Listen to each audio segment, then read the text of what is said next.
Okay, class. Ano gusto niyo paglaki niyo? Ma'am. O sige na po, yun. Ikaw po. Mr.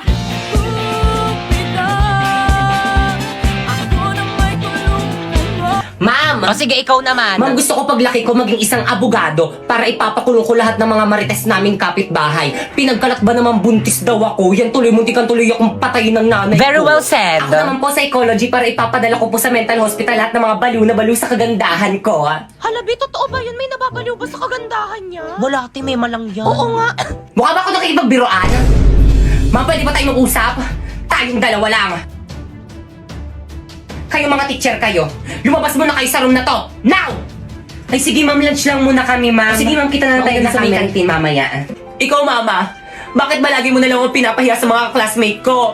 Ano na naman kadramahan yan anak? Oo, alam ko pangit ako pero kasalanan ko bang nagmana ako sa'yo? Anak, ginagawa ko lang naman yun para hindi nila malaman na magnanay tayo. Kasi kapag nalaman nila na magnanay tayo tapos binigyan kita ng mataas na grades, magtataka sila. Ang bobo mo pa man din. Anak, galingan mo na lang sa pag-arte, okay? Para na naman to sa'yo. Okay, noted. Guys, mag-enjoy lang kayo. Pinaghandaan ko tong party na to para sa ating mga magkakaibigan. Guys, tara na, alis na tayo. Aalis na agad kayo? Hindi pa tapos yung party natin ah. Ngayon ko lang kasi na-realize na hindi pala kami bagay dito sa may poor house nyo. Pero bakit naman? Siyempre, tignan mo kaya, ang dumi-dumi dito, ang dugyot-dugyot, kagaya mo. Baka mamaya magkasakit pa kami dito eh.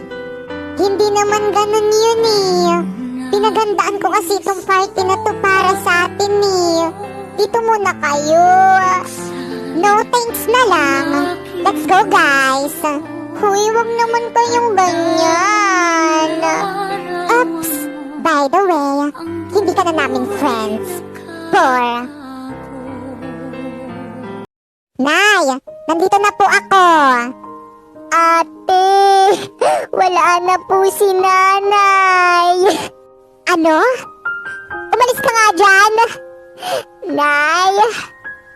Nay. Nay. Anong ginawa mo sa nanay ko? Ate, wala naman po akong ginagawa. Kinuhaan ko lang po siya ng tubig tapos pagbalik ko, hindi na po siya humihinga. Bakit mo kasi siya iniwan? Ikaw ang may kasalanan nito. Dahil sa'yo wala na akong nanay. Ate, hindi ko naman po ginusto yung nangyari kay nanay eh. Alam mo ikaw, hindi ko alam kung bakit ka pa inampun ni Mama. Napakamalas mo sa buhay namin. Lumayas ka sa harapan ko. Ate. Anak, bakit Nay? Binilan kita ng bagong sapatos para sa school mo. Wow! Salamat Nay. Nay, nasan po yung sakin? Aba, sino may sabing mag-aaral ka? Hindi kita pag-aaralin, no? Yung totoong anak at kadugo ko lang yung pag-aaralin ko. Pero, Nay, ang bilin po kasi ni tatay bago siya mamatay, magtapos daw po ako ng pag-aaral. Pwes, kalimutan mo na yung sinabi sa'yo ng tatay mo. Dahil hindi yun matutupad. Dahil hindi kita pag-aaralin. Pero, Nay, wag ka na nga magpero-pero dyan. Tama ka, Nay. Wag mo na yung pag-aralin. Dahil ampun lang naman yan. Hoy, ampon. Umalis ka nga sa harapan namin. Maglinis ka doon. Opo, ate. Nay, papasok na po ako sa school. Yung baon ko po. Ay, oo anak. Ito bilhin mo lahat ng gusto mo. Nay, hindi niyo pa po ako nabibigyan ng baon. Hoy, ano? Pasalamat ka nga dyan, pinayagan na kita mag-aral tapos sa akin ka pa manghihingi ng baon mo? Ano po kasi, wala po akong pangkain sa school. Pwes, wala akong pake. Ate, pwede bang maghati na lang tayo sa baon mo? Hating kapatid baga. Anong hating kapatid? Baka nakakalimutan mo. Ampun ka lang, tapos makikihati ka ng baon sa akin.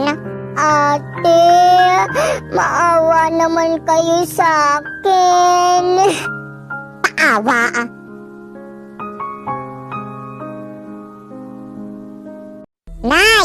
Alis na po ako. Nandiyan na po yung service ko. Sige, ingat ka anak.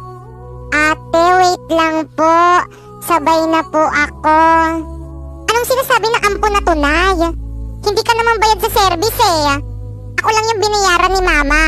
Maglakad ka, ampon. Pero ate, masyadong malayo yung school natin para lakarin ko. Wala akong pake. Mabuti na rin yun na hindi tayo sabay pumasok at umuwi. Dahil baka makita ko ng mga friends ko na kasama ka. Nakakahiya. Pero ate, wag ka na nga magpero-pero dyan. Mauna na ako. Hinihintay na ako ng service ko. Maglakad ka, ampon. Ate, wag mo ko iwan. Malilate ako sa school. Nay, may project po ako sa school. Kailangan ko pong bumili ng mga materials na gagamitin ko. O sige anak, ito bilhin mo lahat ng kailangan mo. Nay, meron din po akong project sa school. Kailangan ko rin pong bumili ng mga materials na gagamitin ko. Naku, bahala ka dyan. Wala na akong pera. Mamasura ka na lang dyan sa labas. Bagay naman sa'yo yon. Pero ba't si ate po binigyan nyo? Aba, natural. Tinatanong pa ba yan? Siyempre, totoong anak niya ako. Di gaya mo, ampun lang. Umalis ka nga sa harapan namin. Nakakairita ka.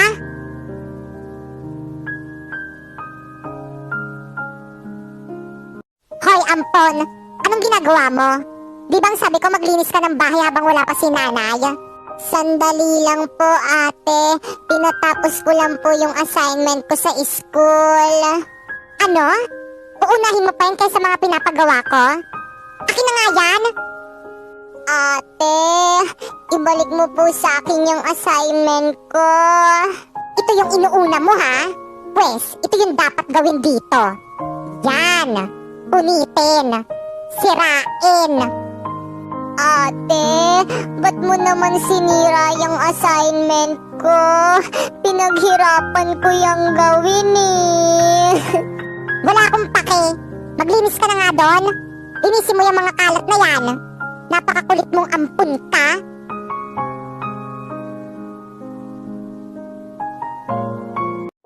Go mga virus ko! It's my year! Sige lang, dapuan nyo lang ng virus ko yung mga pasaway na tao dyan. Lalo na yung mga hindi nagpe-face mask at hindi sumusunod sa protocol ng gobyerno. Para 14 days silang quarantine. Masyado na atang bida-bida tong bagong santa na sakit na to. Kaya nga friend, tinatalbugan ka na niya. Mas kinakatakutan na siya kaysa sa'yo. Magsipigil kayong dalawa kung ayaw niyong ipakagat ko kayo sa mga alaga kong lamok. Charot lang naman. Hindi maaari ito na parati na lang si coronavirus ang bida sa lahat. Kailangan natin siya makausap. O ano pang hinihintay natin? Let's go! Hep hep hep! Mag-face mask muna tayo. Baka mamaya tsugiin tayo ng coronavirus na yan. Ma'am, bakit yaya? Hay nako, nandito na naman yung pakialamerang katulong na yan. Magpapaalam lang po sana ako mga ma'am. Magre-resign na po ako. Ano? Bakit?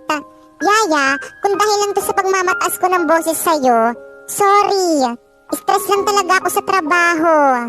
Nay, hindi mo kailangan humingi ng tawad dyan. Katulong lang yan. Alam ko naman po sa sarili ko na katulong nyo lang ako eh. Naalipin nyo lang ako. Pero hindi ko na po kaya yung pagmamalupit nyo sa akin. Yaya, sorry, hindi ko alam na ayan pala yung nararamdaman mo. Huwag ka nga humingi ng tawad dyan eh sa katulong na yan. Ikaw pa talaga may gana magreklamo. Kung gusto mong umalis, umalis ka. Dalhin mo lahat ng gamit mo.